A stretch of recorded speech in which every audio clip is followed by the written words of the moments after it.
حضرت عمر ابن الخطاب و د خطاب زوی دی. دی مدرسه کې چې داخل شو عمر فاروق ته جوړ شو. میټینګ کېږي په مکه مکرمه کې، د مکې خلک را جمع شو او د نبی علیہ السلام خلاف لګیا دی. میټینګ کېږي څه ورسره وکړو، چا وی دا چل کو، چا وی دا چل کو، چا وی دا چل کو. دا عمر پکې ناست رضی الله عنه. وی دا تاسو خبرې کوئ؟ وی زه پوه شو د ما کار. وی زه اوس د دغه پیغمبر سر د تړلم دی میدان کې به راته وغورځو چې بس قصه خلاصه کړو. څوک وایي دا کوو دا کوو دا کوو، بس هغوی ورته لاسونه وټپول، توره یې واغېسته او را روان دی په لاره. یو صحابي وله مخې له ورغی، حضرت سعد ابن ابي وقاص رضی الله عنه. عمره څه کوې؟ د نبي علیه السلام نوم یې داسې په بدو واغېست، ځم او د هغه سر راوړم پرېږدم یې نه. وی دا نشي وجلی، ډېر لوی قوم یې دی، ګورې سوچ وکړه، پام کوه. وی ته ګوره چې دی وجنم که نه، وی نږدې به م وله ورنشئ. وی تم جوړ ده ما په خیال صابي شوې بېدینه شوې. هغه سره توره وه، هغه هم توره راوویسته. قریب و چې په یو بل یې غزارونه کړی وی. حضرت سعد ابن ابي وقاص رضی الله عنه ما پرېږده ورشه مړه اوښې دې مسلمان شوی، خور دې مسلمانه ده. د کمې ډېوې وجلو پسې چې ته منډې وی د هغې رڼا تا کره در رسېدلې ده. غیرت یې ور واچو، پیغور یې ور واچو، نیغ اوښې کره لاړ.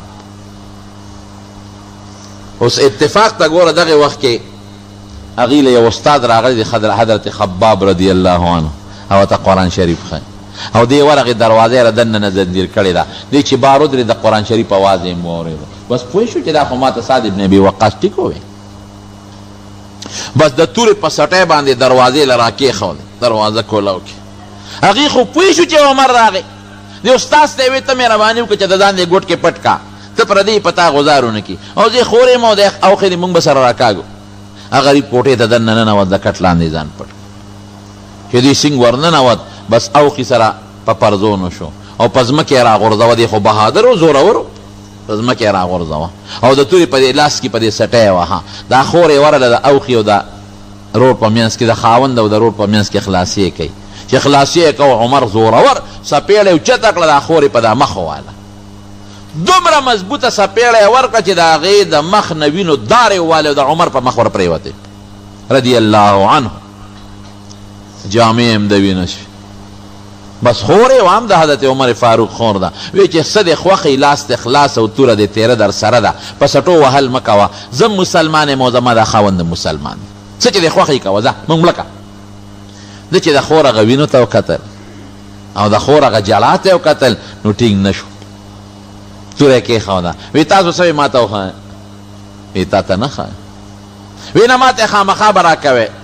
وی نه ښایو. بس حضرت خباب پوه شو چې معامله خو بدله ده. هغه زر د کوټې د کټ د لاندې نه راووت. وی عمره قسم دې ته چې د کم ذات مرګ پسې ګرځې، هغه بیګم ستا د ایمان دپاره دعاګانې کړي. الله اکبر. حضور پاک مبارک څومره مهربان.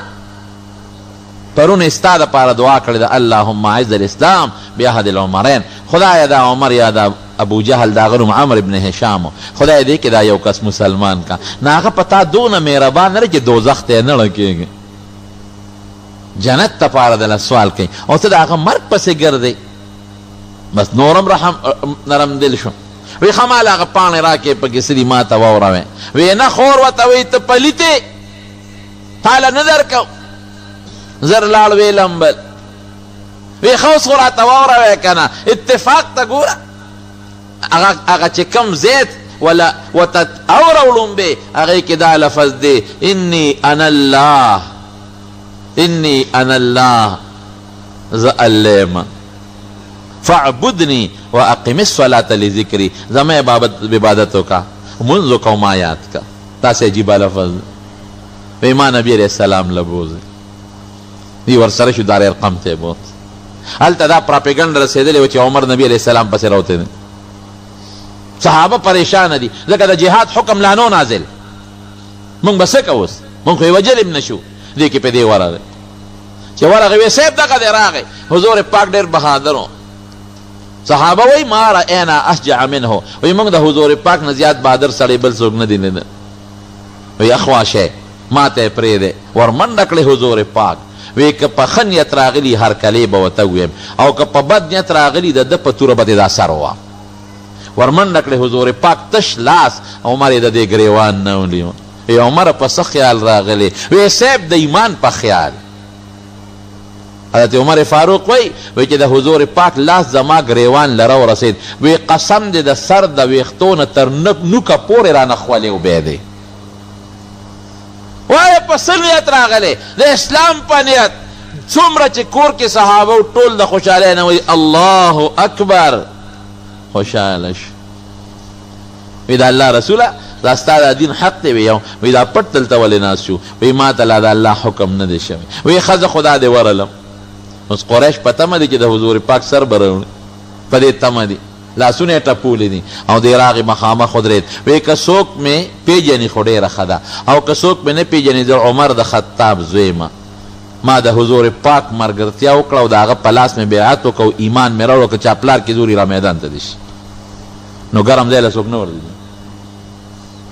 دې مدرسې مال عمر ابن الخطاب را کړ دي رضی الله تعالی عنه دې مدرسې ماله ولې هلته مسلمان شو عقیده ورته وښوله که نه هغه مدرسه کې خو عقیده ښودلی کېدل حضرت عثمان ذوالنورین رضی الله عنه یې را کړی حضرت ابوذر غفاري رضی الله عنه یې را کړی دی دا صحابه یې را کړي نو چې قرآن غوندې لوی نعمت کوم ځای ښودلی کېږي رښتیا ووایه دغه ځای نه د برکت ځای بل کېدی شي جماعت مدرسه قرآن پکې ښودلی کېږي د حضور پاک مبارک احادیث پکې ښودلی کېږي ښکلی عقیده پکې ښودلی کېږي اعمال ښودلی کېږي اخلاق ښودلی کېږي نو مدرسو قدر وکړي خپل بچي عالمان او حافظان کې د دنیا ژوند تېرېدو والا دنیا کې به دا بچې پکارېږي قدر او عزت به دې کوي دا نور دې نه کوي او آخرت کې به دا بچې پکارېږي رښتیا وایه حافظ صاحب حاجي اکبر حافظ صاحب چې دله خدای دا کم نعمت ورکړی او کم خدمت ته الله اخلي نو د مور و پلار دپاره دنه لوی نعمت بل شته ملغلره د قسم دی د مور و پلار دپاره حافظ بچې عالم بچې دا د مور و پلار دپاره ملغلره د ملغلره او ستاسو د دې قوم او علاقې دپاره کال په کال راځو او ماشومانو ته پټکي په سره دا ردی برکت دی او د الله امداد دی ګورې نو خپل بچي راولې دی مدرسه کې داخل کی حافظان او عالمان ته جوړ کړي او په ناظره پې قرآن زده کوي چې تلاوت کوي ته به قبر کې پروت یې او د هغې به انشاءالله تا ته فایده رسېږي نو مبارک قرآن حکیم دا زمونږ دپاره غټ دلیل دی دلیل لوی دلیل او د حضور پاک مبارک ذات دا زمونږ دپاره غټ دلیل دی او د حضور پاک مبارک احادیث مبارکه د حضور پاک دا زمونږ دپاره غټ دلیل دی ګوره قرآن مونږ په حدیث پیژنو حدیث څه ته وایي